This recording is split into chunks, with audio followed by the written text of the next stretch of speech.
The mind believes it is the ruler, yet in truth, it is only a servant.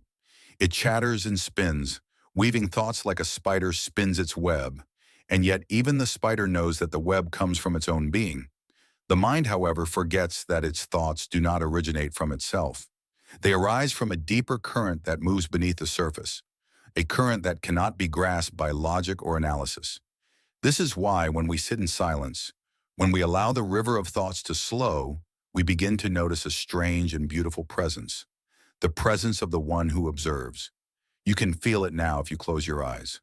Thoughts appear, but something is watching them. Emotions arise, but something is aware of them.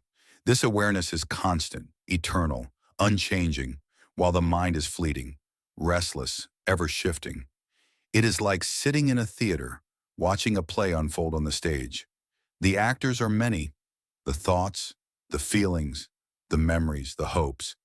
The stage is brightly lit, and every drama feels urgent and real. Yet there is always an audience. The audience never steps into the play, yet without the audience, the play would be meaningless. In the same way, the mind plays its drama, but the one who truly experiences is beyond the mind. That one is silent, vast, and untouched by the chaos on the stage. If you listen carefully, you can sense that this greater awareness is not bound by time. Your mind remembers yesterday and imagines tomorrow, but the awareness within you simply rests in the now. It does not cling to the past, nor does it rush toward the future. It is like the sky, endless, open, and unchanged by the passing clouds. And the mind? It is only the cloud, shifting shape, dissolving, reforming. Yet no matter how many clouds appear, the sky remains free. Many have lived their whole lives without realizing this. They believe they are the mind, and so they become prisoners of their thoughts. They identify with every worry, every fear, every passing image, and they say, "This is me." But how can a being as vast as you be reduced to a thought?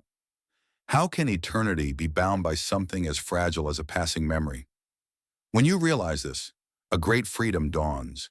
You no longer need to wrestle with every thought, for you see it is only a ripple in the greater ocean. And if you are the ocean, why should you fear the ripple? There was once a king who had a dream. In the dream, he lost his kingdom, his palace was destroyed, and he wandered as a beggar, hungry and weak. He suffered greatly until at last he awoke in his royal bed. He laughed, saying, "It was only a dream." But then he paused and wondered, if I was so lost in the dream, believing it was real, how do I know that this waking life is not also a dream?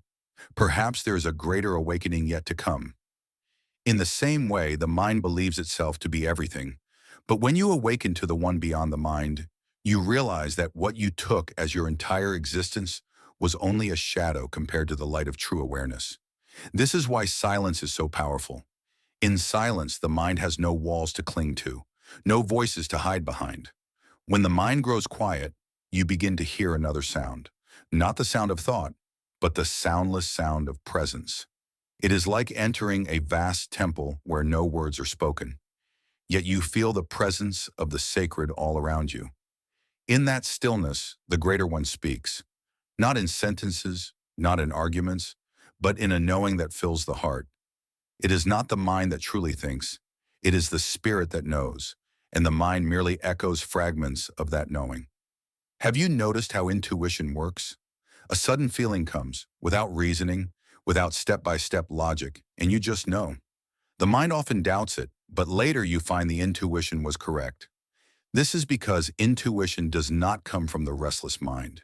It comes from the deeper self, the one who sees the whole picture when the mind sees only fragments.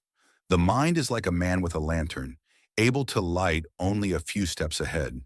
But the greater consciousness is like the sun, illuminating the entire path at once. Which then is the true guide? The lantern is useful, but without the sun, there would be no day. Think of a flute. Alone it is empty, hollow, incapable of sound. But when the breath of the musician enters, it sings.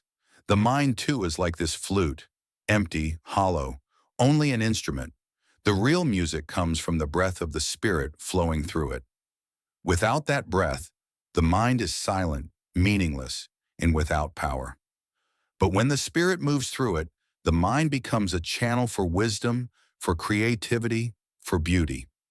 The tragedy is that many people mistake the flute for the musician. They honor the mind, but they forget the spirit that breathes through it. In deep meditation, this truth becomes undeniable. At first, the mind resists, throwing thoughts like stones into a calm pond.